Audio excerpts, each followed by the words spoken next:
Bom, o objetivo dessa live é deixar registrado aqui mais uma palavra que não só um estudo, mas é um ministério que o Senhor me deu depois que eu fiquei alguns anos fora da igreja e aprendi ali algumas lições à custa de um certo sofrimento, né? Porque eu também, como os desigrejados que a gente vê hoje aí na internet, cheguei a ter uma certa ilusão de que tinha que sair do sistema religioso, né?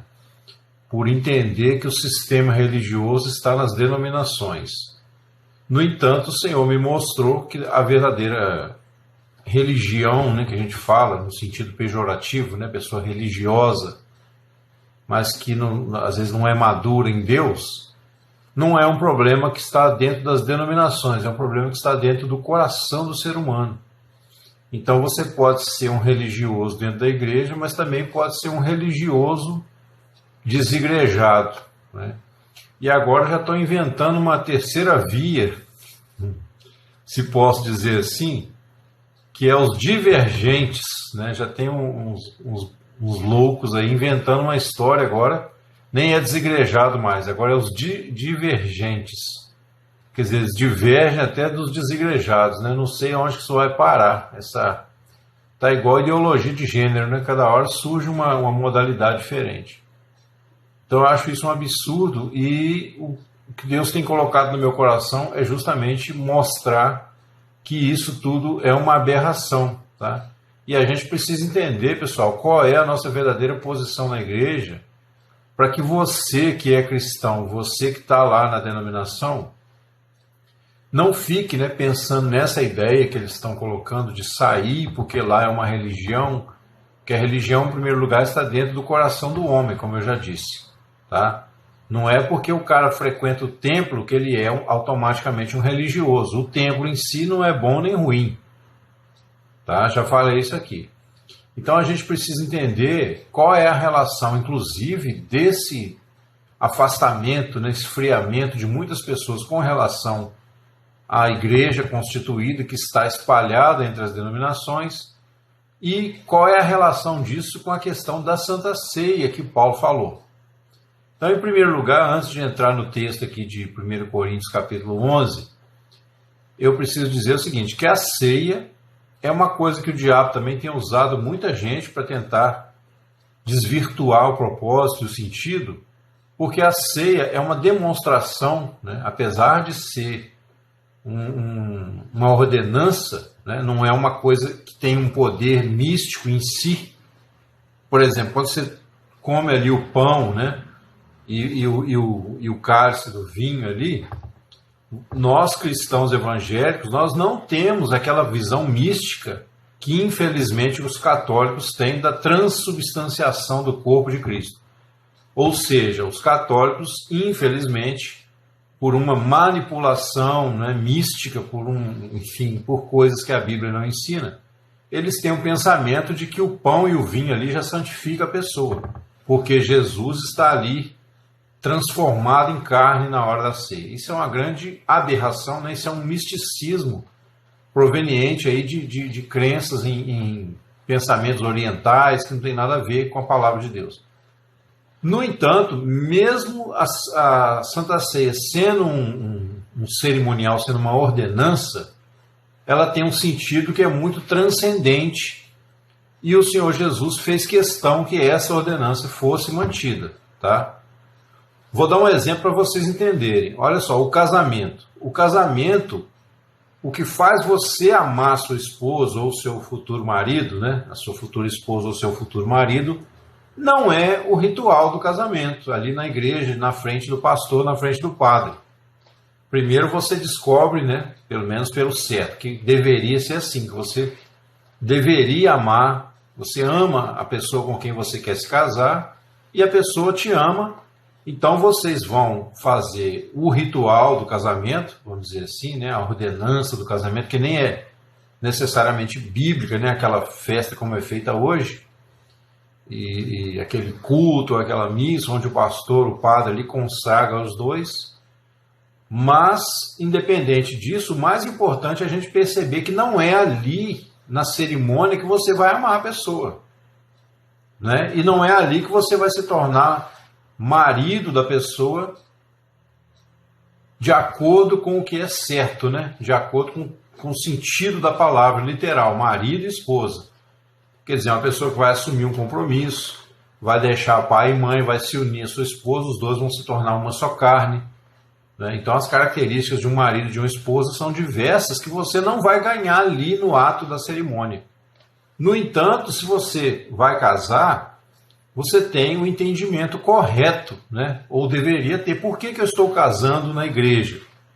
Porque eu quero, de acordo com os princípios, né, dos bons costumes da fé cristã, eu estou dando um testemunho público, tá? Como eu não tenho vergonha de assumir essa pessoa com quem eu quero me casar e ela não tem vergonha de me assumir, qual o problema de eu dar um testemunho público? Até porque isso vai dar um respeito, vai ajudar as outras mulheres e os outros homens a entenderem que você agora é uma pessoa comprometida, tá? As pessoas que não querem se casar, elas, talvez achando que são espertas, que são modernas e tudo mais, elas, na verdade, pode ser, no fundo, um medo de assumir publicamente, ou porque não ama de verdade, ou porque tem o rabo preso, né? Tem alguma situação que a pessoa não quer passar um constrangimento, que de repente ela está envolvida com a outra pessoa e aí ela não quer casar publicamente, porque ela quer, não quer correr o risco, né, de pagar um mico da pessoa, a ex ou o ex, chegar ali na hora do casamento e falar assim, olha, esse cara tem um compromisso comigo, por que ele está se casando? Então muita gente não quer assumir o casamento público porque tem um rabo preso, tá? Quando a pessoa ama de verdade, quando a pessoa está a fim de construir uma vida a dois, né, uma vida sincera, honesta, fiel, essa pessoa não vai ter vergonha de assumir o outro, de encarar esse processo do casamento, que é, então, um testemunho público, né, desse amor que vai ser desfrutado ali do casal. Então não é a cerimônia do casamento que vai fazer isso. A cerimônia é apenas uma demonstração pública, né? É um ato profético, vamos dizer assim, um ato de simbólico, mas que vai expressar esse compromisso que está sendo assumido. O mesmo valor tem a Santa Ceia do Senhor.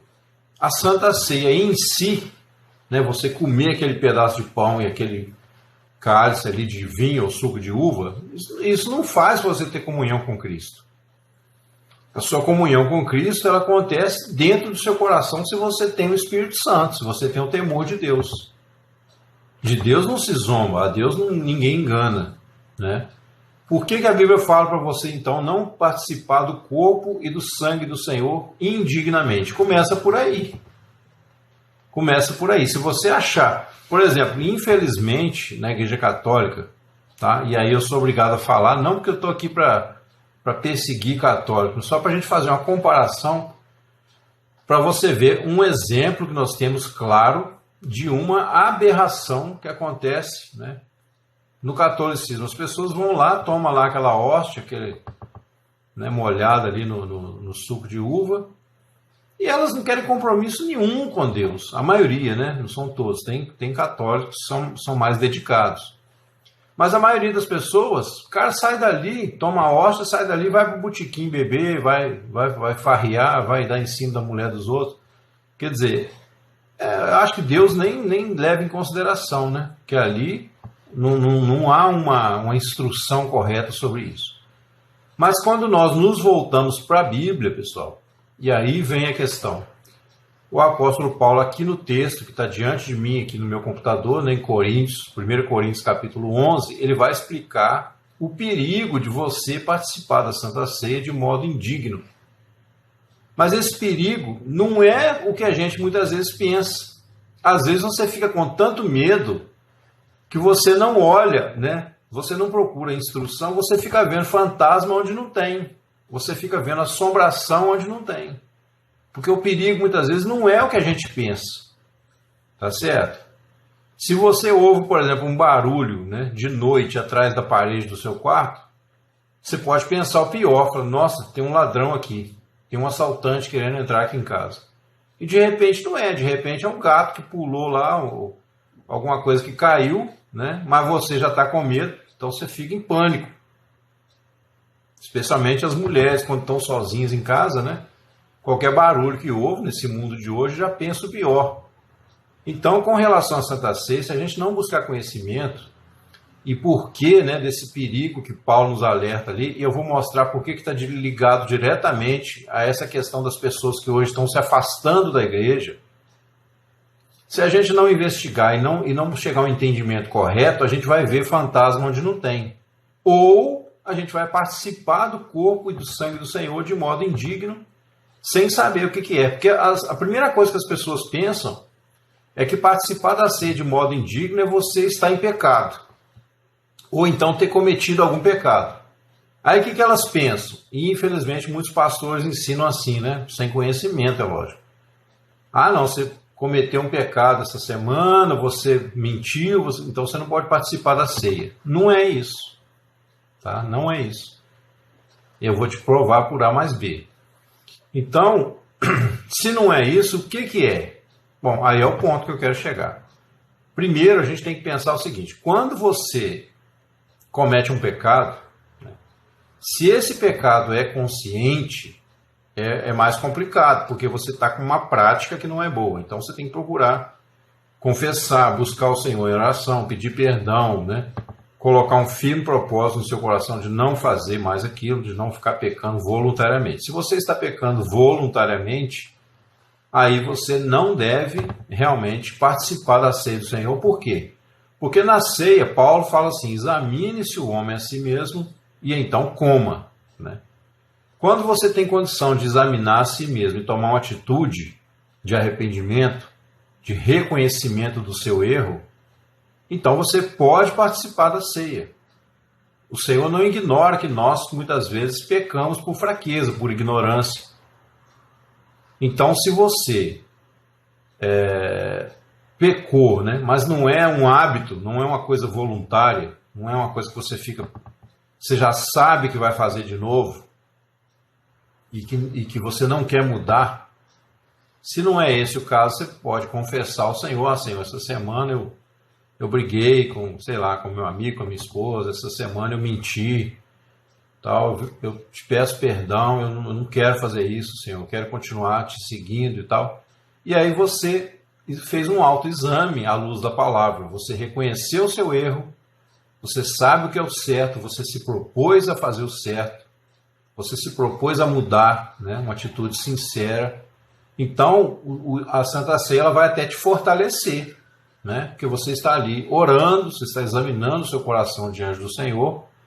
Então, ao participar da ceia, isso vai te fortalecer, o Senhor vai te dar vida, né, porque a vida flui no corpo de Cristo, e aí a gente tem que discernir o corpo, é o que Paulo fala aqui no texto.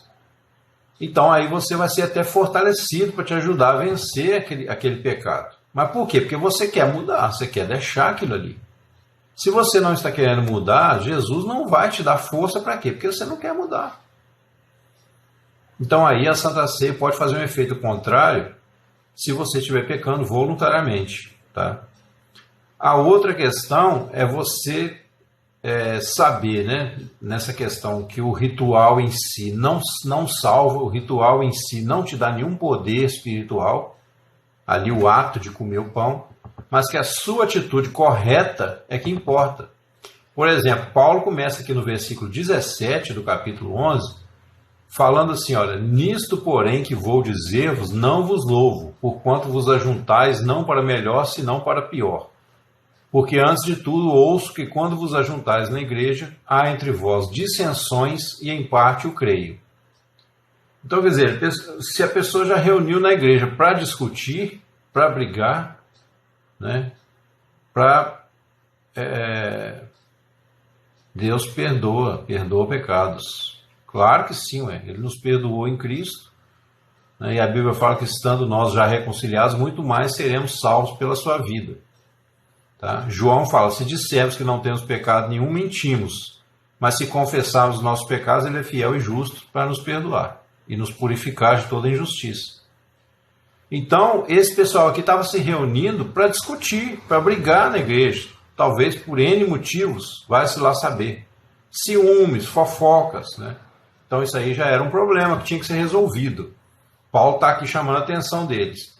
E depois ele fala assim que quando vos ajuntais num lugar só, no versículo 20, não é para comer a ceia do Senhor, mas cada um toma antecipadamente a sua própria ceia, e assim um tem fome e o outro embriaga-se, quer dizer, um come demais, né? Esse era um outro problema. E aí Paulo fala, porventura vocês não têm casas onde comer e beber? Ou vocês desprezam a igreja de Deus e envergonham aqueles que nada têm? A ceia era um ágape, né? Um encontro de amor, onde os irmãos compartilhavam justamente alimentos também, além de outras coisas de necessidade, né? Então a ceia, além de celebrar, né, de trazer à memória a união do corpo de Cristo e a promessa do Senhor Jesus de voltar, ao mesmo tempo ela servia também como um momento de descontração, né, um momento de comunhão e onde se partilhava. Então as pessoas que eram mais pobres na igreja, elas tinham a oportunidade de fazer uma refeição mais adequada, mais farta, que talvez muitos não tinham, os irmãos mais pobres da igreja. No entanto, os irmãos que às vezes tinham mais condição eram os que mais comiam, né? Então eles não estavam respeitando, eles não estavam tendo uma reverência pelo propósito principal da ceia, que não era o de comer, né? Comer vinha por tabela, era uma forma de você agraciar os irmãos necessitados, mas o objetivo maior ali era trazer, né, à memória a morte do Senhor até que ele venha. Por quê? Porque foi a morte de Cristo que nos uniu. A Bíblia diz que lá na cruz, né, o Senhor destruiu a parede de inimizade que havia contra nós. Boa noite, André Luiz, seja bem-vindo. O Senhor destruiu a parede de inimizade que havia contra nós, nas suas ordenanças, e de ambos os povos fez um só. Então, por que ele fala, quando participais, né, da Santa Ceia, trazeis à memória a morte do Senhor até que ele venha? Por isso, porque a morte do Senhor foi que permitiu a união daqueles que creem nele, daqueles que vão ter agora uma mesma linguagem, uma mesma fé, um mesmo batismo, o mesmo Espírito, né? Então a palavra, uma coisa vai corroborando a outra. E aí, depois de ter chamado a atenção nessas duas questões que demonstravam um desrespeito pelo momento da ceia e, consequentemente, uma falta, se Deus perdoa pecados porque Jesus foi sacrificado. Jesus foi sacrificado justamente para nos perdoar, porque Deus viu que o homem não tinha condição de se redimir sozinho. O homem caiu no pecado, o pecado trouxe a morte. Então o salário do pecado é a morte. Só que nós, né, pagaríamos com a nossa morte física e ficaria por isso mesmo, condenados espiritualmente diante de Deus. Então o Senhor Jesus vem e paga o preço do nosso pecado. Ele, sendo o próprio Deus, o sacrifício dele tem um valor eterno, um valor perfeito, né? Quer dizer, é o próprio Deus que morre para nos dar a vida. Ele vem num corpo humano, exige sacrifício. Olha, te falar a verdade, Jesus não foi à cruz por obrigação, não. Tanto que ele falou assim, Pai, se possível, passa de mim esse cálice. Todavia, faça-se a tua vontade, não a minha. O Senhor veio por amor, né? Quando é por amor, não é sacrifício no sentido que talvez você esteja pensando aí, ô Leonardo. Tá? Não é um sacrifício, porque a gente tem a mentalidade, às vezes, de sacrifício, como a gente vê nesses filmes aí, né, de satanistas que pega a pessoa e tortura, e pega lá, corta o sangue da pessoa e oferece. Não é um sacrifício nesse sentido, entendeu? O sacrifício de Jesus foi voluntário, né? Foi por amor, não foi por uma maldade de Deus, não. Foi por amor a nós, entendeu? Eu não acho que é doutrina do Templo de Jerusalém, porque quando eu recebi o Senhor Jesus, o Espírito Santo entrou na minha vida, eu tive certeza de que Deus havia me pacificado meu coração e me dado uma nova visão da vida eterna, né? Não há perdão, como assim, ué? Pois se eles no Velho Testamento ofereciam um cordeiro para serem perdoados dos seus pecados, como é que não há perdão? Aí eu acho que você tem que pensar um pouquinho melhor o que você está falando. Entendeu? No Velho Testamento eles não sacrificavam cordeiro. O cordeiro, falava assim, quando alguém pecasse, levava um cordeiro, era sacrificado e a pessoa era perdoada. Mas é porque naquele tempo a ideia do sacrifício ainda era limitada na mente deles, né? E Deus teve que descer até o nível de idolatria deles para poder fazer uma obra, né? Paulo de Tarso era um signatário da doutrina do Templo de Jerusalém. Por aí você vê que a conversão de Paulo foi real, né? Porque ele, depois de chegar ao ponto de dizer que onde abundou o pecado, superabundou a graça, né? E que Cristo, sendo nós ainda pecadores, morreu a seu tempo pelos ímpios, você vê que o conceito dele mudou bastante. Até concordo com você que ele podia ser um signatário da doutrina do templo, né? Mas ele foi transformado pelo Espírito Santo. Ele virou outra pessoa. Antes ele perseguia os cristãos, porque ele achava que os cristãos eram hereges, né? E depois ele viu que era diferente. O Senhor Jesus apareceu para ele e ele se tornou apóstolo dos gentios, né? Coisa que os outros apóstolos não queriam fazer. Pedro relutou tanto para entrar na casa de Cornélio, porque ele fala, Senhor, eu nunca entrei em casa de gentios, né? Nunca comi com eles. A igreja pode ser, né? Porque o que a ortodoxia romana fez? Ela tentou roubar para si o controle disso tudo, né? Porque, na verdade, a igreja de Cristo surgiu lá, logo que Jesus ressuscitou. Se você conhece a Bíblia, você vai ver que no cenáculo, né, estavam 120 pessoas reunidas, quando de repente veio um vento, encheu toda aquela casa, houve línguas de fogo repartidas sobre eles, e eles nasceram de novo. Agora, a igreja ortodoxa romana, ela, por usurpação, né? Ela quis tomar por usurpação, porque o rei Constantino quis fundar ali um negócio no controle dele. Ele ficou com medo de perder o controle do Império Romano por causa dos cristãos. Porque até então eles matavam os cristãos, mas quanto mais cristãos eles matavam e perseguiam, mais a igreja crescia. Então ele fez aquela estratégia diabólica, né? Se não pode vencê-los, junte-se a eles.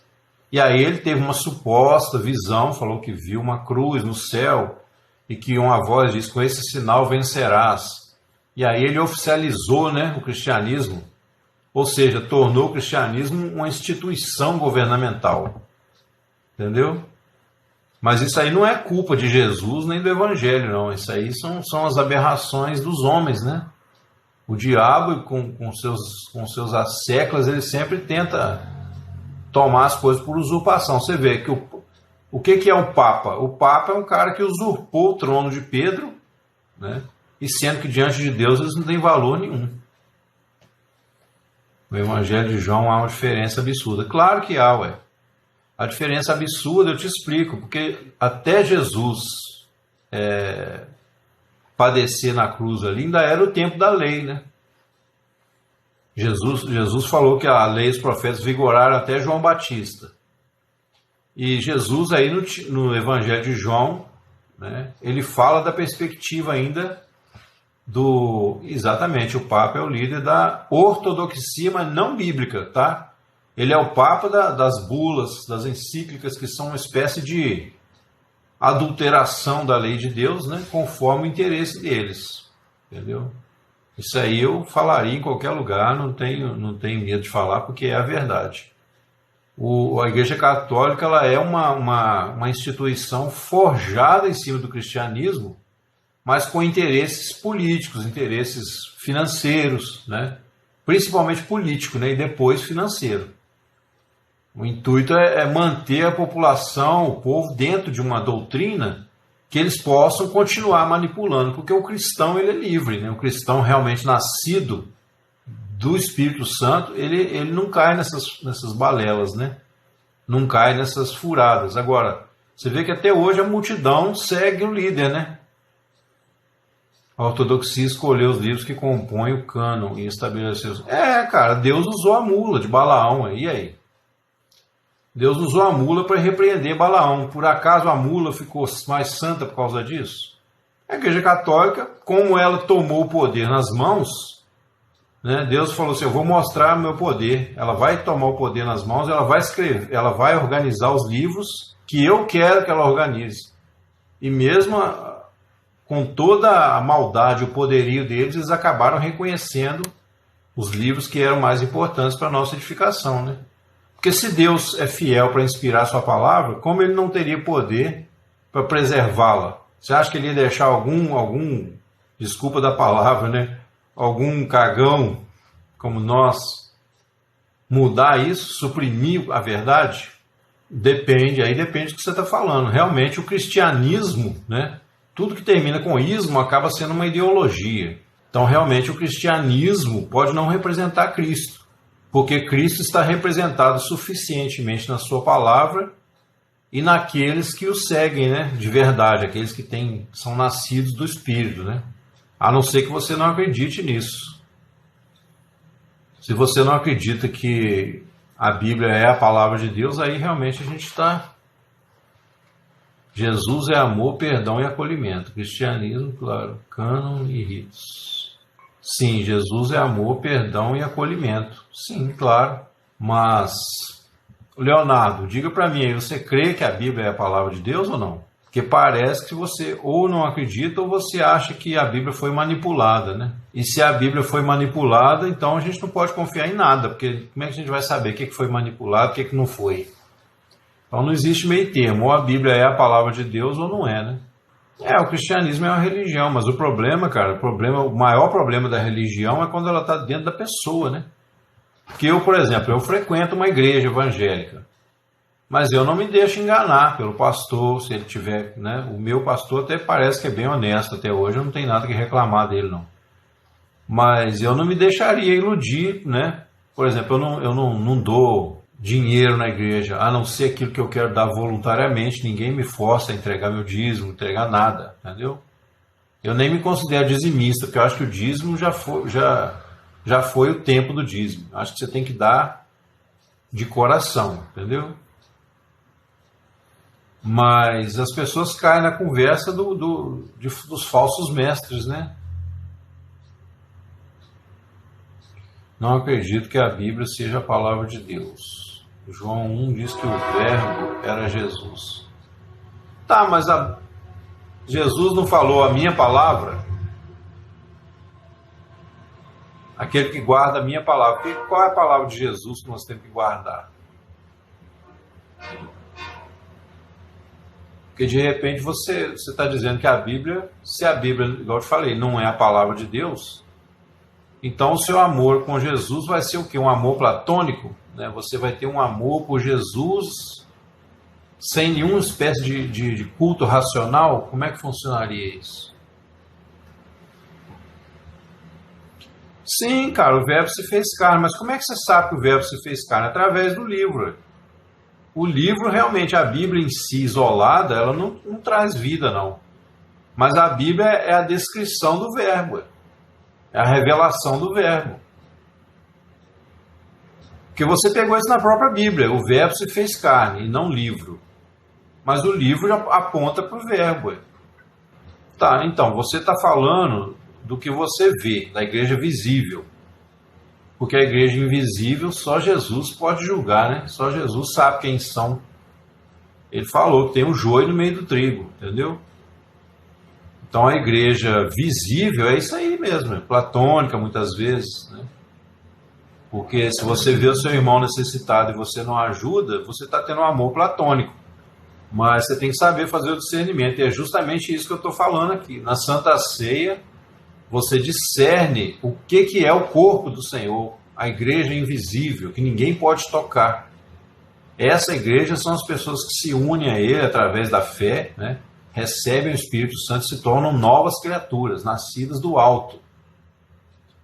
Mas Jesus disse lá na parábola do bom pastor que as ovelhas dele entrarão e sairão e acharão pastagens. O que ele quer dizer com isso? Elas vão saber discernir o que é o corpo de Cristo e o que não é o corpo de Cristo.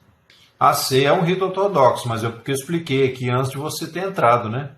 A ceia em si não tem poder nenhum mesmo, não tem valor nenhum, mas ela tem um valor representacional, assim como um casamento. Você é casado?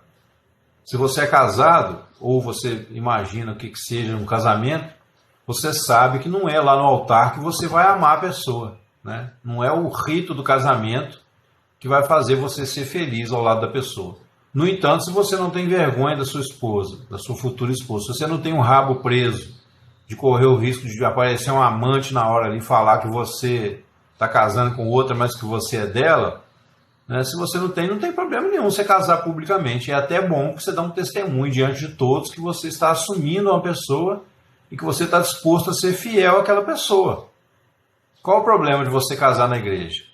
Agora, o religioso é o cara que ataca tudo, mas não faz a coisa certa. Porque você destruir tudo é muito fácil. Você fala, isso é da carne, isso é ortodoxo. Isso... Não estou dizendo que é o seu caso, você está questionando, a gente está conversando. Mas eu digo assim, é muito fácil você meter o pau em tudo, destruir tudo, falar que tudo não presta, entendeu? E aí acaba, Leonardo, com todo respeito, que você corre o risco de estar tendo um amor platônico com Jesus. Igual você falou, Jesus é o verbo, Jesus não é um livro. Mas você não conheceria o verbo se não fosse o livro.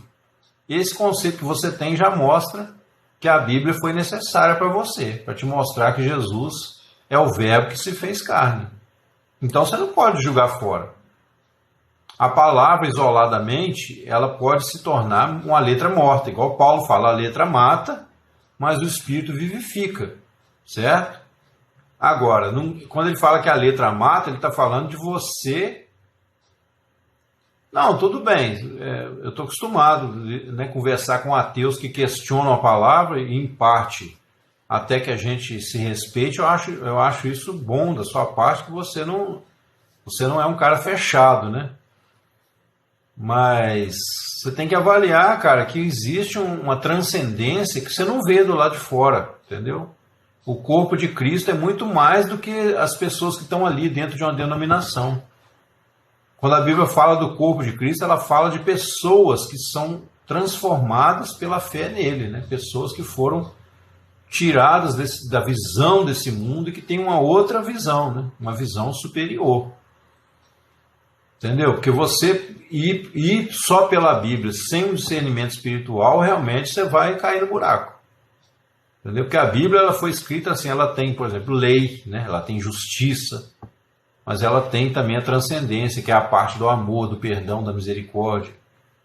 E coisa que às vezes, infelizmente, muitos ateus, não sei se é o seu caso, não acreditam, né? E se a pessoa não acredita no amor, se a pessoa não acredita na verdade, como uma verdade absoluta que vem de Deus, então a vida não tem sentido, né? Se eu não acreditasse no amor, eu dava um tiro na cabeça. Não acho que tem valor nenhum viver nesse mundo como se eu fosse um animal, por exemplo, um cavalo, uma zebra, um boi, né, que come capim, defeca, vai lá, come mais capim, puxa a carroça, entendeu? O ser humano sem Deus, ele acaba caindo no nível dos animais, né? Querendo ou não, porque embora seja um animal um pouquinho mais sofisticado, mais inteligente, mas ele só enxerga o que está diante do seu nariz, ele só enxerga a matéria, né? Ele não consegue essa transcendência, né? que dá sentido a tudo, entendeu? O amor, o perdão, a graça, isso é que dá sentido à nossa vida na Terra. Se você pensar só em questões materiais, entendeu? Em questão de levar vantagem sobre os outros, né? Os animais também são assim. Ó. O leão, por exemplo, quando está com fome, ele ataca lá um rebanho de zebra. Ele não quer saber se aquela zebra acabou de parir um filhinho, tem que cuidar do filhinho. Ele não pensa nada disso. Se o animal vai sentir dor, né? Ele mete o dente e rasga tudo e pronto. Mas é isso. Então, aí voltando aqui ao assunto, por nada, Leonardo, estamos às ordens. Então, Paulo fala da ceia, né? Aí ele fala do que o Senhor Jesus disse que seria o significado espiritual da ceia. Ele falou assim, porque eu recebi do Senhor o que também vos ensinei, que o Senhor Jesus, na noite em que foi traído, tomou o pão e, tendo dado graças, o partiu e disse, tomai e comei, isto é o meu corpo que é partido por vós, fazei isto em memória de mim. Então essa memória, né, memória de mim, já deixa claro que Jesus não estava achando, né, ou querendo fazer a gente achar que o ritual em si ali de comer o pão ia trazer algum benefício místico, mágico. Não. Quando ele fala, né, fazer isso em memória de mim, é porque o simbolismo ali evoca uma realidade maior que tem que ser vivida. Evoca uma realidade maior. O ritual da ceia em si não resolve o problema. Não tem valor nenhum. Mas a ceia se torna importante, se torna uma coisa esclarecedora, se torna um fortalecimento da fé daqueles que acreditam no Senhor Jesus, daqueles que entendem o propósito, né? Que a morte dele foi a causa de nós sermos perdoados e foi também o que nos uniu como um povo que tem a mesma visão, o mesmo espírito, a mesma fé, como já falei, o mesmo batismo, né? O batismo, por exemplo, muita gente cria confusão com relação ao batismo porque ela não consegue discernir entre o batismo nas águas e o verdadeiro batismo na morte, que é o fato real da espiritualidade, da vida espiritual. O batismo nas águas ele é apenas um simbolismo. Então, quando você crê, você pede o batismo, né? Que é o simbolismo, que é o sepultamento do velho homem. Mas se você não se entregar a Jesus, se você não deixar o pecado, então o seu batismo em si não vai te salvar. O batismo em si não vai resolver o seu problema. Tá? Então é isso. E aí ele fala disso, né? E ele fala que depois de cear, ele conta o que Jesus fez, né? Depois de cear, tomou o cálice, dizendo: esse é o novo cálice, o novo testamento no meu sangue, né? Fazer isso todas as vezes que o bebeis em memória de mim. Porque todas as vezes que comeres este pão e beberes este cálice, anunciais a morte do Senhor até que venha. Muita gente não discerne isso aqui, muita gente não entende isso aqui. E aí ele está participando do corpo, né, da ceia indevidamente, indignamente. Ele vai acabar ficando doente, fraco, ou vai até morrer, porque ele está, né, fazendo um culto morto, um culto sem vida. Bom, então, quando ele fala isso, ele fala assim, ó, anunciais a morte do Senhor daqui vem.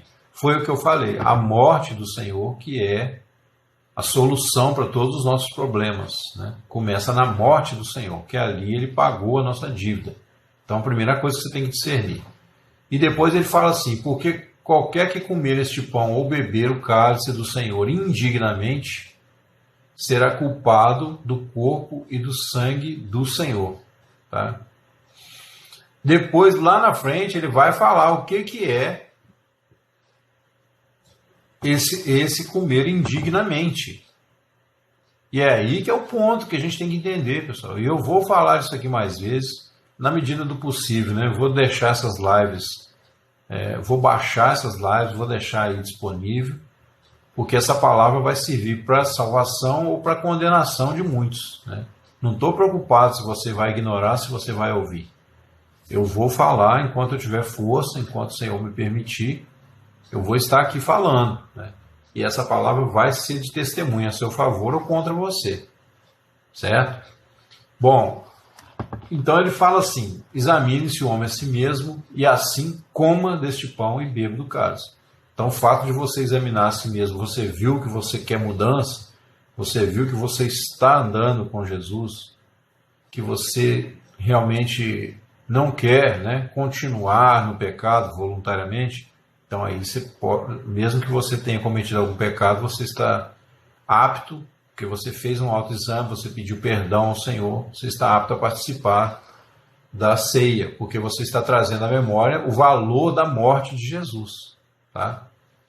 Mas aí ele fala assim, porque o que come e bebe indignamente, come e bebe para a sua própria condenação, não discernindo o corpo do Senhor. E aí é um ponto interessantíssimo, porque o corpo do Senhor é justamente o quê? Aqueles que estão em Cristo. Então não cabe a nós na ceia, por exemplo, ficar julgando quem vai participar, quem não vai. Cabe sim ao pastor, né, a pessoa que está ali à frente do trabalho, orientar corretamente. Tá? Só que eu já conheci muitas igrejas, infelizmente muitas igrejas dão uma visão muito rasa sobre isso. E as pessoas ficam confusas. Então, se a pessoa, muita gente que hoje está desigrejada, muita gente que hoje está fria na fé, não consegue, não tem força para voltar, Por quê? Fracos, doentes e muitos que já dormem.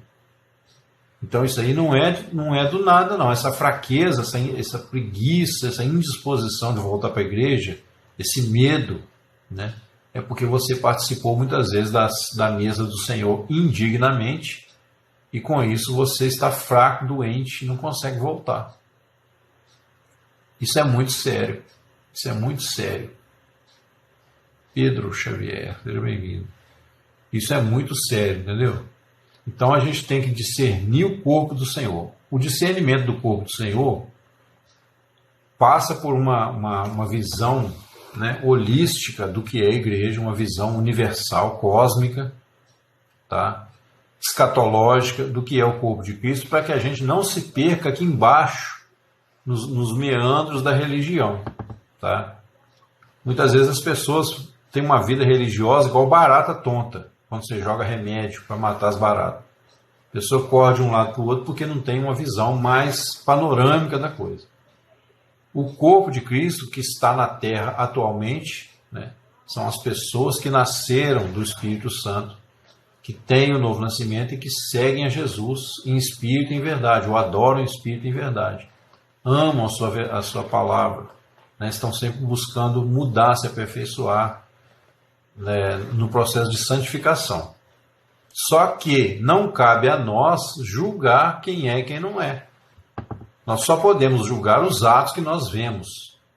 Né? Se a pessoa fez uma coisa errada, você tem o direito de julgar, de repreender aquela situação. Mas você não pode, por exemplo, não liberar perdão. Se você quiser continuar seguindo a Cristo, você tem que perdoar.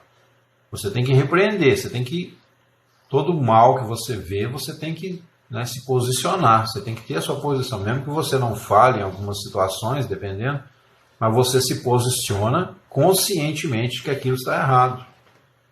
Você quer ver uma aberração que tem acontecido hoje em dia, uma coisa muito grave. Por exemplo, eu já vi casos de pastores que têm um problema de homossexualismo na família, né? Isso quando não é o próprio, né, que resolve descambar para esse lado. Você tem um pastor lá que tem às vezes um filho homossexual, uma filha lésbica. E aí esse pastor, ele começa a mudar o seu conceito com relação a isso. Ele que antes, né, sabia que Deus reprova a prática homossexual, não é para você condenar o homossexual, não é para você tratar ele como inferior, não. Você tem que amar o homossexual, você tem que perdoar, você tem que acolher na igreja. Mas você nunca pode concordar com a prática dele só porque alguém da família de repente caiu nisso. Isso não vai mudar a realidade. Não vai mudar a realidade. Então, se você tem alguém na sua família que... Só para dar um exemplo, tá? Se você tem alguém na sua família que caiu nessa prática, você tem que continuar pregando a palavra, que diz que é uma prática que não é permitido ao Senhor, né, diante do Senhor. É uma prática que o Senhor repudia. Tá? Pode ser também um adultério, pode ser também todo tipo de prostituição, né, que os pecados mais graves para nós são aqueles que nós pecamos contra o nosso próprio corpo. E geralmente eles têm conotação sexual, é alguma coisa nessa área. Tá? Então, esses pecados, a Bíblia diz que quem peca, né, contra o seu próprio corpo, quem prostitui, é isso que ela diz claramente. Aquele que se prostitui peca contra o seu próprio corpo. Então, sempre que há prostituição, há uma espécie de confusão, né?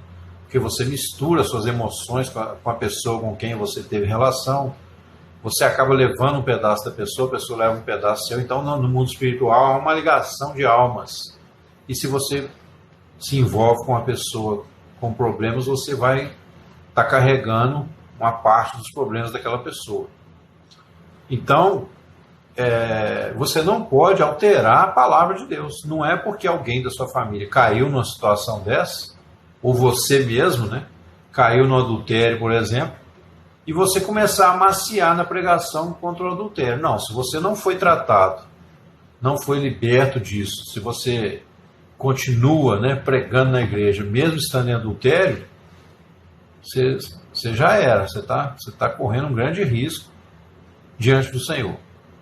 Mas se você teve esse problema, né? Mas foi tratado, reconheceu o erro, voltou, se consertou com Deus, passou um tempo ali afastado, até para o seu bem, para não ficar dando motivo para alguém ficar te julgando na cara, né? Você aceitou a disciplina do Senhor e depois de um tempo você volta, não é porque você cometeu um adultério lá atrás que você agora vai falar brando com relação ao adultério. Não, você tem que ter a mesma posição de antes. Você tem que falar a verdade. Você não pode amaciar. Então, se você se entrega ao homossexualismo ou alguém da sua família, você tem um filho, por exemplo, que está envolvido no homossexualismo. Você é um pastor. Você não pode chegar lá na igreja e tentar colorir o negócio e falar, não, porque Deus é amor, porque Deus é graça, Deus entende. Não, Deus não entende. Não entende, sabe por quê? Não é porque Deus é ríspido, não. É porque Deus deu o seu Filho para nos perdoar e nos livrar. Se a gente não crê que o Espírito Santo tem o poder para curar, para libertar a pessoa, então a gente não é cristão, né? Se você não crê que Deus tem poder para libertar do homossexualismo, você pode ter qualquer nome, menos de cristão. E aí não é um preconceito meu, não. É uma posição bíblica que cabe a mim crer e respeitar, ou então me rebelar e sair dando uma de rebeldezinho da zoeira, de ateuzinho, né? De internet, que infelizmente tem muitos, né? O ateísta de internet é aquele cara que já foi presbítero de igreja, já foi até pastor em alguns casos, né? Já frequentou a igreja e hoje ele fala que é ateu, que não acredita. Não existe isso, pessoal. Não existe. Como é que o cara que já acreditou, que já frequentou a igreja, o que ele está é queimado, ele está chateado. Ele se frustrou porque de repente ele criou uma expectativa errada com relação à igreja. E aí quebrou a cara. Aí como ele ficou revoltado, às vezes foi passado para trás, foi enganado, né? Agora ele vem falar que é ateu. Não tem como você acreditar e depois desacreditar de novo. Então o único ateu verdadeiro, e aí eu quero deixar registrado isso aqui, o único ateu verdadeiro é o cara que desde a infância nunca conseguiu acreditar em nada espiritual, né? Nada que tenha. Porque, por exemplo, tem ateu que fala, tem cara que fala que é ateu, mas vai lá na macumba, nesse negócio de. Até esqueci o nome, candomblé. Ué, que tipo de ateu é esse?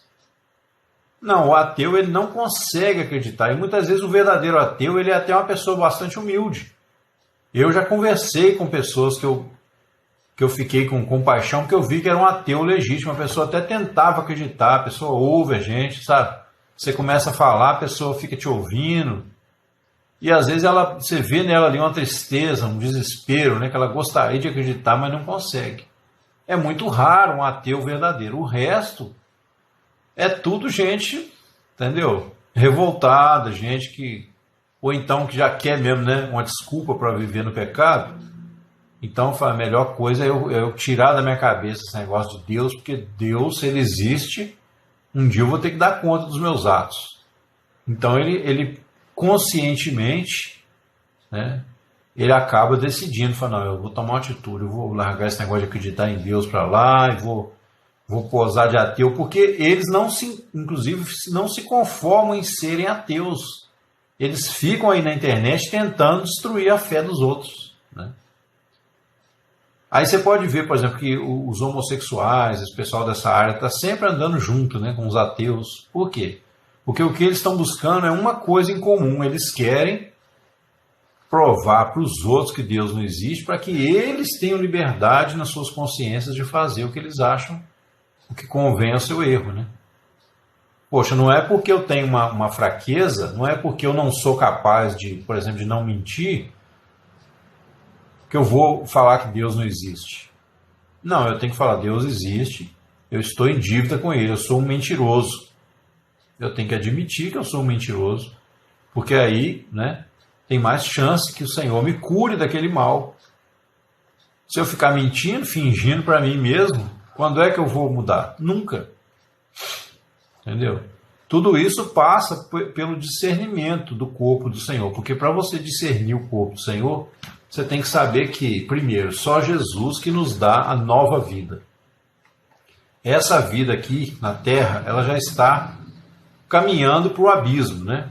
A morte vai ser o desligamento final de Deus daqueles que não receberam a fé. Eles podem chorar, podem brigar, podem xingar, não estou nem aí. Mas a morte física será a condenação daqueles que não receberam a nova vida. A vida não está em nós, a vida está em Jesus.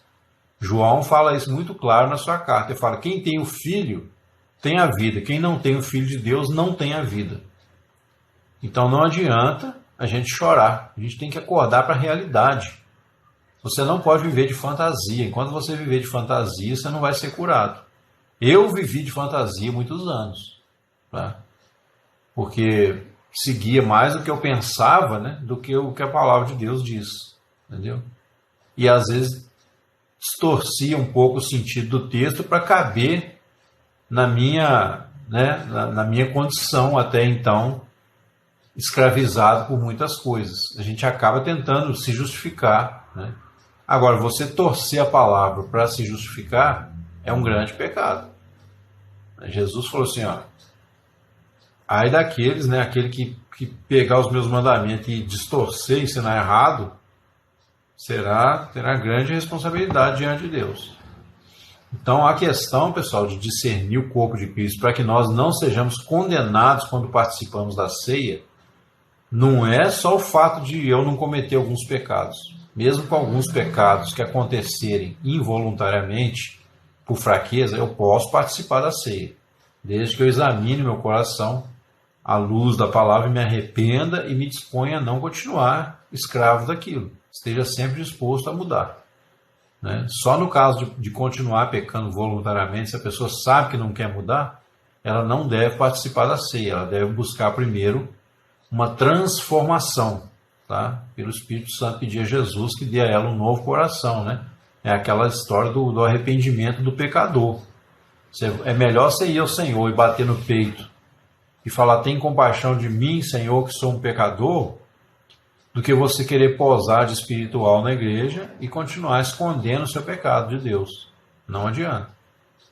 Não adianta. Então, quem são os que vivem de fantasia? As pessoas que mascaram a verdade por causa da sua conduta inconveniente, né? E todos nós, como estamos num processo, e a Bíblia diz que a longanimidade de Deus que te conduz ao arrependimento, então você tem que usar esse tempo de vida que você tem na terra para ser transformado. Porque aqui a graça ela é derramada diariamente sobre nós. O que diz lá em Lamentações capítulo 3, né? Jeremias falou assim, as misericórdias do Senhor são a causa de não sermos consumidos. Se renovam a cada manhã. Olha só, que maravilha. Então as misericórdias do Senhor se renovam a cada manhã a nosso favor. Significa o quê? Que Deus não está visitando agora, né, a iniquidade dos homens e que Ele enviou seu Filho para buscar e salvar aqueles que se haviam perdido. Então, se você ainda é uma ovelha desgarrada, o Senhor Jesus está à sua procura. Ele está querendo te salvar. O Senhor Jesus não veio para te condenar. Ah, Sandro, mas eu estou preso ainda no homossexualismo, eu estou preso na bruxaria, eu estou preso ainda nos vícios da cachaça, do cigarro, das drogas. Bom, você está preso. Se você reconhece isso, já é o primeiro passo. Agora, você não vai continuar nessa prática, Jesus não vai deixar. Se você vier a Ele vai te tirar desse lamaçal, né? Ele tem que tirar, senão não cumpriu, a obra não foi realizada em você. Que a obra lá na cruz já foi realizada. Jesus disse, está consumado. Então todo o perdão e toda a graça já foram liberados na sua vida. Todo o perdão, toda a graça estão liberados para você, né? O autor de Hebreus fala que nós temos livre acesso ao santuário de Deus, à presença de Deus, ao trono de Deus. Por quê? Por um novo e vivo caminho, né? Isto é, através do véu, onde o Senhor Jesus deu seu sangue, né, para nos redimir de toda a iniquidade. Então, pessoal, o perdão é como uma fonte aberta. Lá em Zacarias fala isso, haverá uma fonte aberta contra o pecado e contra a impureza. O que você faz? Primeira coisa que você pensa quando você chega numa fonte de água caindo. Tomar aquele banho, tomar aquela, né, aquela ducha. Por quê? A água corrente vai levar toda a sujeira. Então ele diz lá, haverá uma fonte contra todo pecado e contra toda impureza. Então nós estamos nessa época, né? E o Senhor Jesus diz, quem crê em mim, como diz a Escritura, do seu interior fluirão rios de água viva. Então o cristão que nasceu de novo e que amadureceu, entendeu a mensagem, ele se torna também uma fonte. Por quê? Porque ele vai liberar perdão para as pessoas, ele vai mostrar o caminho da graça, o caminho, né, do arrependimento verdadeiro, que traz vida, do arrependimento que traz vida, o arrependimento não para a morte, mas o arrependimento segundo Deus, né? Paulo fala que o arrependimento segundo Deus, a tristeza segundo Deus, traz o arrependimento que leva à salvação. Então você tem que se entristecer pelo seu pecado. O que você não pode é tentar atacar a Bíblia, a verdade, né, da palavra, tentar distorcer o texto para favorecer a sua prática errada. Isso aí tudo são fantasias. São fantasias. E enquanto o homem vive de fantasias, como falei dia desses, ele é um idólatra.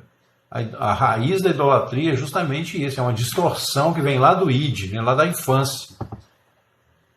A criança lá, que qualquer chorinho que dava, a mamãe já pegava e dava um leitinho quentinho, né? Essa criança aprende a ganhar no berro. Por quê? Porque ela entendeu que só chorar que a mamãe vem com o mamazinho. Né? Abre o berreiro, aí a mãe vem, coloca lá. Aí daí meia hora, chora de novo. E a mãe vem. Então se a mãe faz isso, né?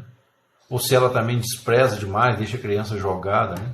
Os dois extremos, há uma deturpação do ego, né? A pessoa perde a noção da realidade. E mesmo assim, tá, pessoal? Mesmo assim, o Senhor Jesus, sabendo de tudo isso, ele é poderoso para salvar. Você não precisa nem de psicólogo se você tiver a fé legítima. Muitas vezes a gente vai no psicólogo como um paliativo, né? Você tem um trauma muito grande, não acho errado, em certas situações, você fazer um tratamento com um psicólogo, não. Não acho, não. Tá? Só que o psicólogo também não vai te levar para o céu, né?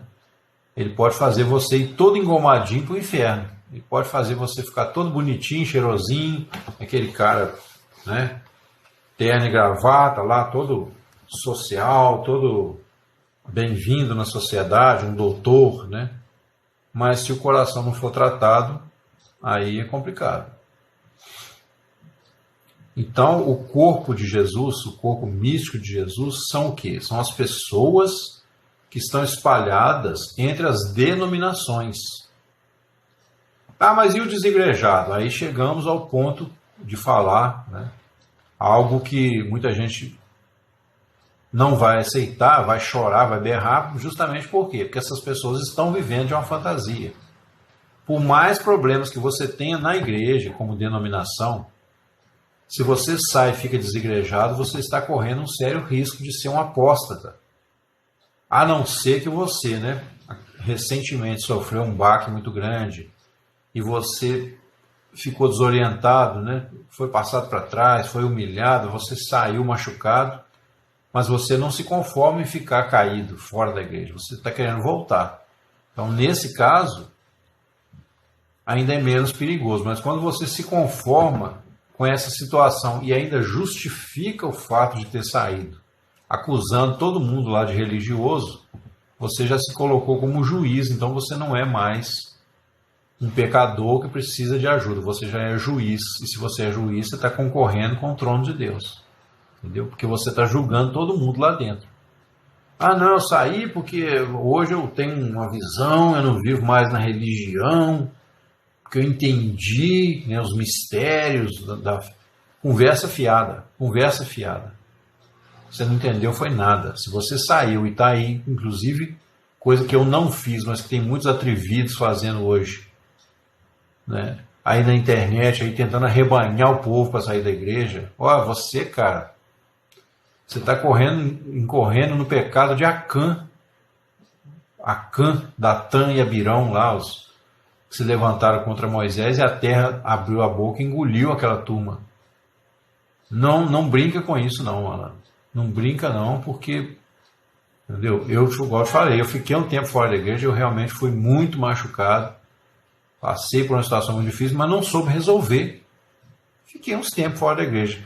Achei também, né? Comecei a achar na minha cabeça que estava certo, que todo mundo, que a religião era só para os ignorantes, porque a gente vê a igreja lá como religião quando a gente se aborrece, né? Porque se tivesse tudo bem, se você tivesse lá sido consagrado a pastor, ou presbítero, ou estivesse tocando no louvor da igreja, inclusive se estivesse ganhando um salário, duvido que você estava aí com o braço, asa quebrada, né?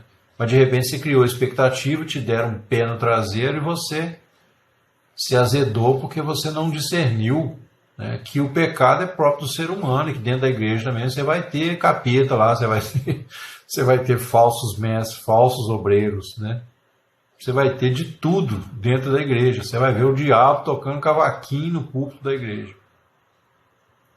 No entanto, você mesmo assim não pode deixar de congregar em uma igreja onde haja um pastor devidamente consagrado. Entendeu? Você não pode pegar um pastoreco desse de internet aí que largou lá o ministério, às vezes porque adulterou ou porque roubou dinheiro da igreja, aí ele vem para a internet, igual o Caio Fábio, né? O Caio Fábio agora virou o guru da internet. Muita gente seguindo a doença daquele homem. Coitado, eu fico com pena, eu sinto compaixão do que ele está fazendo. Defendendo o homossexualismo, né? Passando a mão na cabeça das pessoas. Quer dizer, ele é o típico desigrejado que se tornou aí um pastor, né, sem reconhecimento da igreja.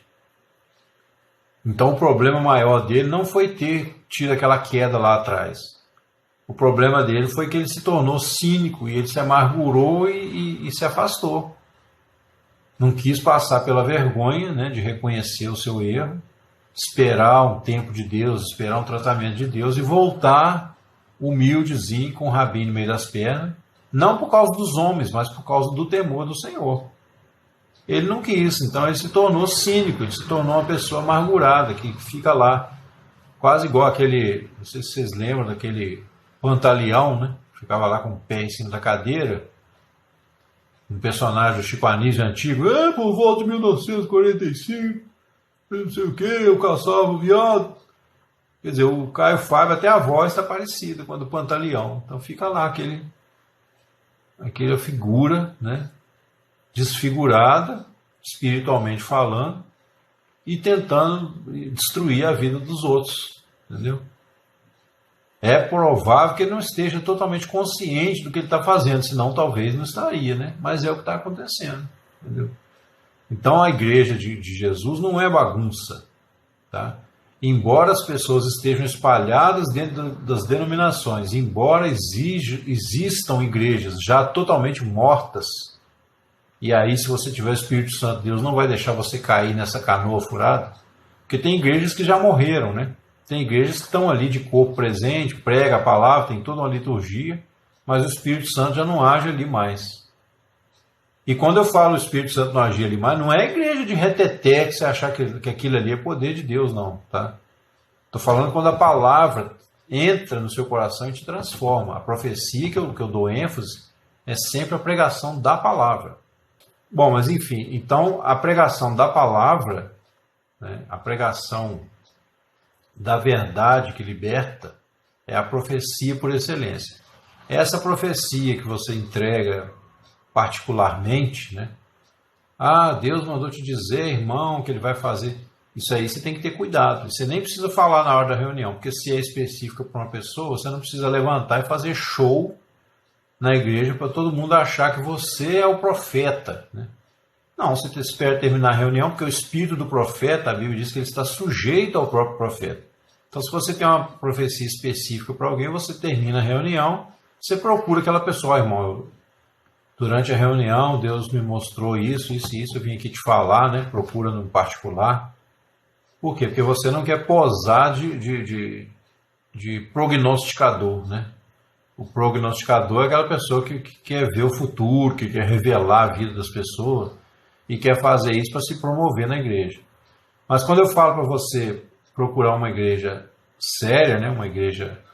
É você olhar exatamente a palavra ali, a fidelidade que os pastores têm, né? Que os líderes têm, ao que está escrito, né? E também a obediência deles ao Senhor Jesus mesmo.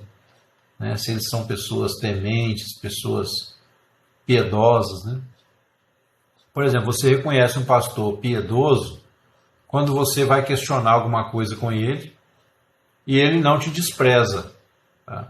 Porque vamos supor que ele começa a pregar um negócio lá na igreja que se você não concorda, você fala, pastor, onde é que o senhor tirou base para isso na Bíblia? Né?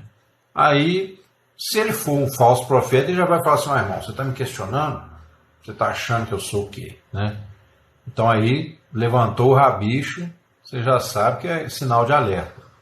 Mas o pastor, quando ele é humilde, ele vai sentar, vai te ouvir e falar, não, irmão, eu falei, porque aqui, ó, em tal lugar diz isso, a palavra diz isso. Pensa comigo aqui, vou tentar te esclarecer qual é a minha visão. E ele vai te dar ali toda a instrução, entendeu? Se ele estiver certo, né? Se ele estiver sincero na palavra, ele vai te mostrar as bases bíblicas sem medo nenhum. Ele não vai ficar apreensivo com você, não vai ficar te olhando com um rabo de olho, com desprezo. Entendeu? Depois que terminar a conversa ali, que você for embora, ele não vai ficar te olhando como se você fosse uma ameaça dentro da igreja. Porque se ele passa a te olhar como se você fosse uma ameaça, é porque alguma coisa que você falou o incomodou. Né? E aí você, se em último caso você falar, for uma heresia do pastor, e você conversar com ele na boa e ele não te ouvir, tá? Você, pela que a Bíblia ensina, né, você deveria procurar um grupinho de 2 ou 3 irmãos maduros. Não é para fazer rebelião, não é para fazer um motim para dividir a igreja, senão você cai no pecado de Coré. Né? É para conversar com o pastor sobre o problema. Pastor, nós viemos aqui, né? Porque nós aqui entendemos essa conversa, não vai sair daqui, nós não vamos sair daqui fazendo fofoca, falando. Nós fomos lá dar uma dura no pastor. Não. Se você fizer isso também, você já jogou tudo fora. Mas se você é uma pessoa séria e você tem irmãos sérios, né? Você vai procurar essas 2, 3 pessoas, vai conversar com o pastor, vai ser uma conversa que morreu ali.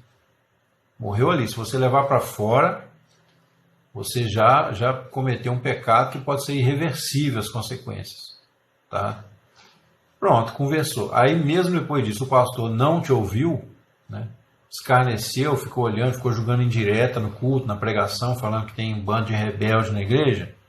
Você ora ao Senhor, fala ao pastor, então o senhor me desculpa, nós vamos sair discretamente, porque isso aí que o senhor está fazendo não é bíblico, né?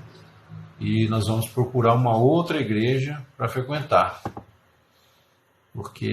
E aí você sai, né, se for o caso, e procura uma outra igreja. Ore a Deus, o Senhor, me dá uma igreja séria, Senhor. Eu não quero brincar de ser cristão. Me mostra um lugar em que eu me sinta acolhido. Não é alguém passar a mão na minha cabeça, não. Em que eu me sinta realmente no corpo, né? Que eu veja ali pessoas, principalmente partindo da liderança, que estão realmente na tua presença. Pessoas que amam o Senhor. Pastores que têm comunhão com o Senhor na oração, na palavra, que são fiéis, né? E aí o Senhor, conforme a sinceridade do seu coração, vai preparar. Porque tem um detalhe, tá, pessoal? Se você é falso obreiro, se você é uma pessoa de segundas intenções, Deus vai enviar você para as mãos de um falso profeta. Para quê? Para você quebrar a cara e se arrepender. Tá?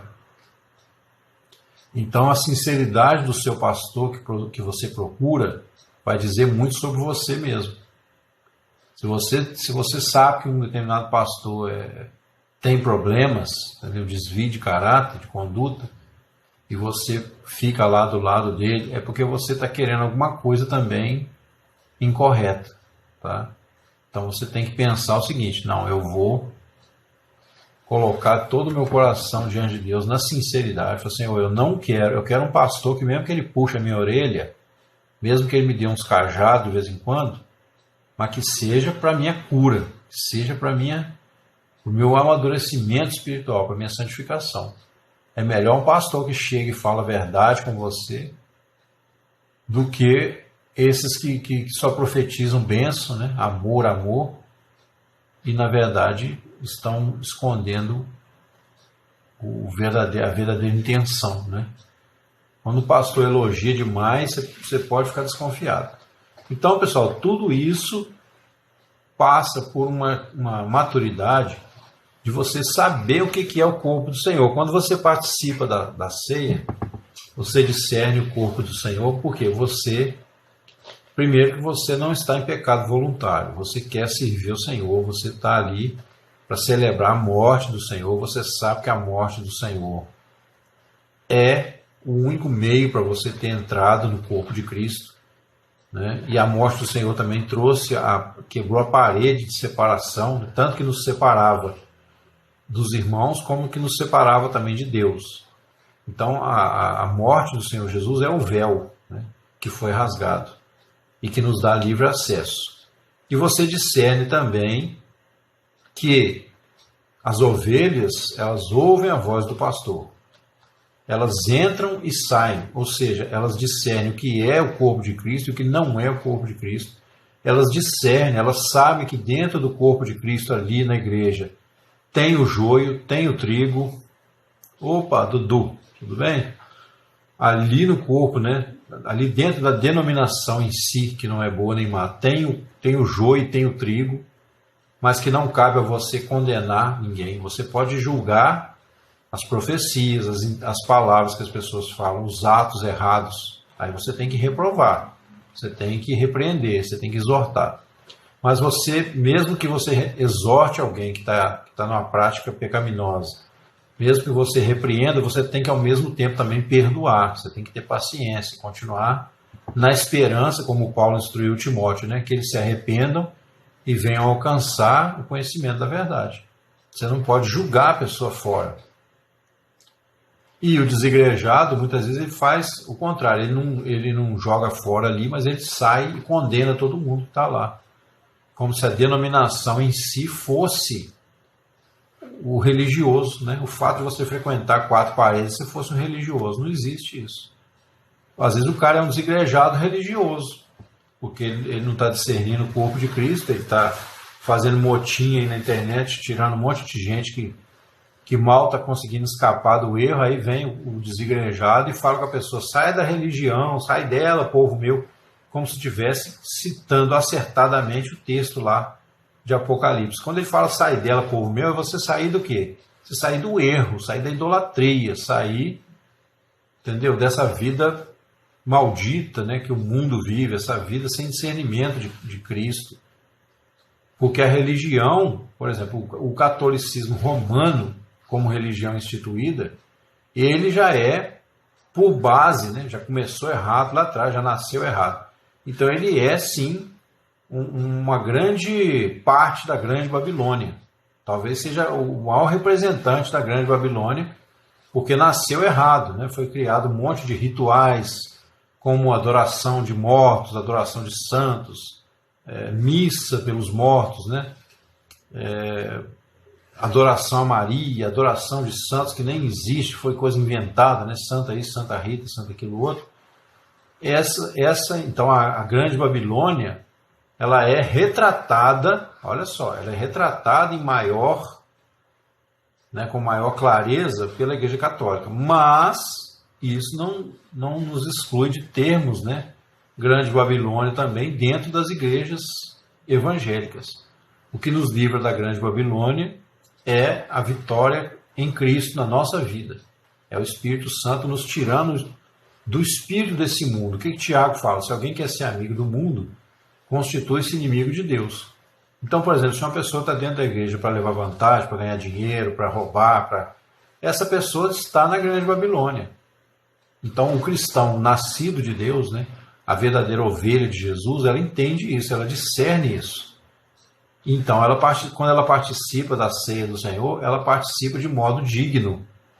Por quê? Porque ela não está ali para condenar os outros, ela julga a si mesma, ela avalia, ela não tem intenção de pecar voluntariamente, ela se arrepende dos seus erros, mesmo tendo errado naquele dia, né?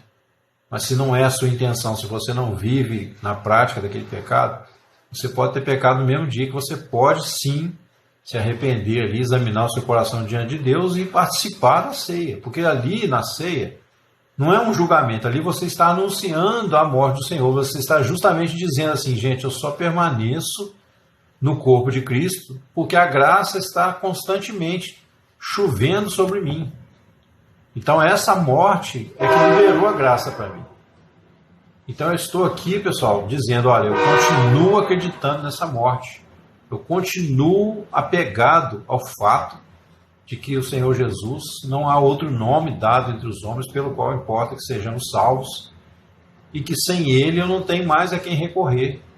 Pedro diz, Senhor, para quem iremos nós? Só Tu tens as palavras da vida eterna. Então isso, pessoal, com essa mentalidade, né, e todas as coisas que eu falei aqui, é que você consegue participar da mesa, do corpo e do sangue do Senhor, né, do pão e do vinho ali, sem ficar fraco, doente, sem ser morto, mesmo salvo. Tem muita gente que morre e vai para o céu, mas ele morre cedo por quê? Porque ele participou do corpo do Senhor indignamente. Ele não discerniu o corpo de Cristo. Então, por exemplo, o desigrejado, ele se encaixa muito nessa categoria. Por quê? Porque hoje ele não tem mais, talvez, força para voltar. E alguns se tornam escarnecedores e começam a rebanhar o povo para sair. Quer dizer, já que eu saí, deixa eu puxar todo mundo comigo, que é uma forma de tentar, né, encobrir o seu próprio erro. Entendeu? Ele não discerniu, ele participou muitas vezes da ceia do Senhor, mas julgando todo mundo, às vezes não fazendo, né, a devida verificação do seu estado espiritual diante de Deus, não examinando a si mesmo corretamente, né? Ou às vezes ele cometia um pecado naquele dia, hoje eu não posso participar da ceia porque eu pequei, e aí fazia aquela cara de piedade, né? Chora, eu já vi muita gente assim, por isso que eu estou falando. Então essa pessoa, por falta de conhecimento, né, como diz lá a palavra, o povo perece, como disse Oséias. Então, pessoal, é preciso, tá? Enquanto eu tiver força, eu vou falar aqui, mesmo que ninguém ouça. Essa palavra vai servir de testemunho, ou para salvação de muitos, ou para condenação daqueles que desprezam. E eu não estou fazendo isso para constranger ninguém, porque, né, ninguém é obrigado a querer me ouvir. Tá? Mas eu tenho hoje convicção do chamado que o Senhor me deu. E o Senhor me disse, vai e fala a esse povo, quer eles ouçam, quer eles deixem de ouvir. A palavra que Deus me deu para me motivar foi a palavra que Ele falou para Ezequiel. Um dia eu falando, Senhor, mas esse povo não vai me ouvir. Aí Deus falou, abra a Bíblia, onde cair você lê. E aí eu abri, caiu lá em Ezequiel 3, acho que versículo 10, se não me engano, tem muito tempo já. Vai e toma essa palavra, né, esse rolo, come esse rolo e vai aos filhos do meu povo e diz-lhes, quer eles ouçam, quer eles deixem de ouvir. Então, por isso que eu estou falando, que vai servir de testemunho, ou para salvação ou para condenação de muitos.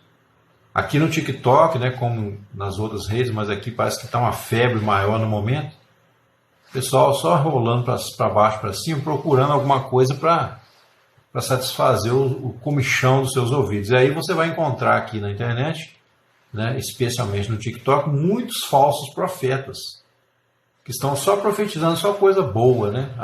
Deus vai enviar uma providência essa semana na sua casa, vai chegar uma resposta. Ué, tudo bem, se for de Deus, né? De vez em quando eu vejo algumas pessoas que parecem até bem intencionadas, profetizando bênção, eu falo, amém, Senhor. Se vier da parte do Senhor, eu recebo. Mas eu não vou ficar esperando aquela profecia se cumprir, porque aquilo ali é uma profecia que não é a pregação da palavra, é a pregação da palavra que traz vida. É isso que as pessoas precisam entender. O que fala lá no Salmo 119? O Salmo 119 não tem um versículo, né? É o maior capítulo da Bíblia, não tem um versículo ali que não fale da palavra de alguma forma, ou os teus mandamentos, os teus estatutos, a tua verdade, né? O caminho do Senhor é perfeito, a verdade do Senhor é fiel, né? Lâmpada para os meus pés é a tua palavra, luz para os meus caminhos. Como purificará o jovem o seu caminho, observando de acordo com a tua palavra? Então, pessoal, a profecia, né, a palavra, ela é poderosa, ela é viva e eficaz. Ela é mais cortante do que qualquer espada de dois gumes e ela discerne as intenções e propósitos do nosso coração. E não se ofenda quando a palavra discernir alguma coisa ruim no seu coração. Por exemplo, se a palavra chegar a te mostrar que você está sendo um falso profeta, você tem que dar glória a Deus. Opa, Deus me mostrou que eu estou sendo um falso profeta. Mas não para você continuar um falso profeta, para você se arrepender e mudar de vida, né? Mas a palavra vai discernir, porque o objetivo da palavra é te curar. É te curar. Quando o médico abre lá o peito do paciente e fala, nossa, está tudo tomado pelo câncer. Ué, já estava tomado, né? Não foi o médico que vai te condenar por você estar com aquele problema. Ele vai tentar te ajudar. E aí ele vai começar a cirurgia ali, cortar o que pode, né? Fazer de tudo para salvar o paciente. Mas se você não tomar consciência, uma hora pode ser tarde demais. Então, os pecados que estão em nós, pessoal, não adianta a gente empurrar sujeira para debaixo do tapete. Todos nós passamos por isso. Eu passei por isso durante muitos anos. A gente vai meio que empurrando com a barriga, achando que né? Ainda mais o brasileiro está acostumado com tudo meia boca, tudo, né? Tudo corrompido. Até o nosso STF hoje aí distorcendo a lei, né? Arbitrariamente, fazendo o que dá na cabeça. Então, a gente vem para a vida cristã com essa cultura de lixo do mundo, né? O mundo jaz do maligno, então o diabo faz de tudo para manchar toda a ideia de pureza que possa ter na nossa mente, no nosso coração. Ele faz de tudo para você se tornar um descrente, né? Uma pessoa que desconfia de tudo, de todos. Esse é o trabalho do mal, né? Do diabo. Então, quando você vem a Deus, muitas vezes Deus, na sua infinita paciência e misericórdia, igual ele fala lá em Isaías, né? Dê-lhe tempo para que se arrependesse. Voltando, descansando, sereis salvos. No sossego e na confiança está a vossa força, mas não quiseste. Por isso os teus perseguidores serão velozes. Aí, quer dizer, Deus vai permitir tribulação, sofrimento, angústia sobre a alma de todo que faz o mal, seja crente ou não, e o crente é pior ainda. Para quê? Para te levar ao arrependimento. Aí lá na frente ele fala assim, por isso o Senhor esperará para ter misericórdia de vós, e se levantará para se compadecer de vós. Por que o Senhor esperará para ter misericórdia de vós? Porque quando você vem a Cristo, Ele sabe que você é imaturo, que você não tem nem coração para discernir e entender o bem que Ele quer para você. Você não tem. Você veio de um mundo corrompido, pecaminoso. Então o Senhor vai levar talvez anos, aí, 10, 20 anos trabalhando no seu coração para você amadurecer na fé. Mas tem que acontecer, pessoal. Tem que acontecer. É igual o processo que eu falei de aprendizado, né? Eu dou aula de música, o aluno leva um tempo para se tornar um profissional. E uma das características dele é o quê? Que ele persevera. Se ele parar no meio do caminho, não tem chance dele ser um profissional. Então ele tem que perseverar, ele tem que... Vai ter dia que não está a fim de estudar, vai ter dia que, né, o dedo vai estar doendo, vai ter dia que vai estar com problema lá de família, mas no geral, se ele parar, já era. Então ele tem que vencer esses obstáculos e continuar estudando. Então a vida cristã, o processo de santificação, é a mesma coisa, é uma escola de fé diária. Você caiu, você vai fazer o quê? Desistir? Não. A Bíblia fala 7 vezes cai o justo, o Senhor levanta. 7 na Bíblia não é literal, né? Nesse sentido. Ele dá uma ideia de uma coisa constante, igual fala lá, até quando pecará meu irmão? 7 vezes? Aí Jesus falou, não digo 7, mas 70 vezes 7. Então o 7 tem essa ligação com a ideia de loop, né? Igual a semana. A semana tem 7 dias, aí depois vem outra semana. Então 7 vezes cairá o justo, quer dizer, você vai cair muitas vezes. Mas não é desculpa para você continuar prostrado e continuar no pecado, naquele pecado.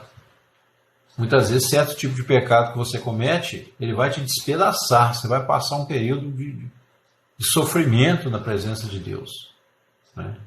Você sofre um revés, alguém te faz um mal e você Porque tudo ali está no controle de Deus. Deus está permitindo aquilo tudo para tratar com o seu caráter. Nesse mundo aqui, pessoal, nós não fomos chamados para ficar só de frozô, não, como diz o outro. É uma guerra mesmo, uma guerra, primeiramente, antes de ser uma guerra contra o diabo, é uma guerra contra os nossos pecados. Tá? Tem muita gente que bota a culpa no diabo, né? Tudo que acontece. Ah, foi o diabo. Não, né? Você já viu o diabo adulterar com a mulher dos outros? Eu nunca vi. Mas o ser humano faz. Você já viu o diabo entrar num banco e assaltar? Não faz, ele não tem corpo. Ele já foi condenado na esfera espiritual. Então ele não tem, ele tenta usar o nosso, né? Se a gente deixar, ele monta, esporeia, né? E faz você comer capim, viver igual um animal, igual um jumento na presença de Deus e da sociedade. É isso que o diabo faz, se deixar. Mas ele não tem esse poder se a gente não der. Então, o trabalho do cão, né, é procurar brechas, tentar fazer a gente desacreditar da verdade e não querer, né, a santificação que o Senhor tem para nós. Então, cabe a nós o quê? Botar a cabeça no lugar. Falar, gente, chega, não vou viver mais de fantasia. Não vou viver mais de fantasias. Inclusive o problema da depressão, né? Esse é um problema que acontece muito. Hoje em dia tem tanto crente com depressão, né? E aí vem aquele questionamento: o cristão pode ter depressão? O cristão não pode ter depressão? A depressão é pecado, né? Eu tenho resposta para isso. Que eu creio que é fiel à palavra de Deus. Não vou falar sobre isso, senão não tem hora para acabar aqui, né? Na verdade, eu já estou encerrando, já são 11 horas. Mas é isso, pessoal. Então, esse é o resumo do meu ministério, tá? Esse é o resumo do meu chamado. É falar a verdade, doa quem doer, fazer um convite de amor aos desigrejados. Se você está pensando ou já está desigrejado, meu irmão, minha irmã, não deixe o diabo te enganar. Você foi enganado. Você está colocando a sua mente a serviço de Satanás, mesmo sem saber. Você pode achar que hoje você está muito bem. Ah, eu saí, já não tem mais aquela cobrança. Agora eu sou livre, né, da religião. É isso que eles pregam. Muito bonito, né? Pô, que bacana. Mas é furada. É furada. Então, pessoal, fica aí o meu apelo, fica aí o meu testemunho, tá? E fica aí basicamente assim, o assunto que eu vou estar falando aqui gira em torno disso. Volte à casa do Pai, não se desvie. Tem problema lá? Tem, mas aqui fora também tem, né? E os problemas aqui de fora podem ser muito piores. Então que Deus abençoe a todos, fiquem com Deus, em nome de Jesus. Amém.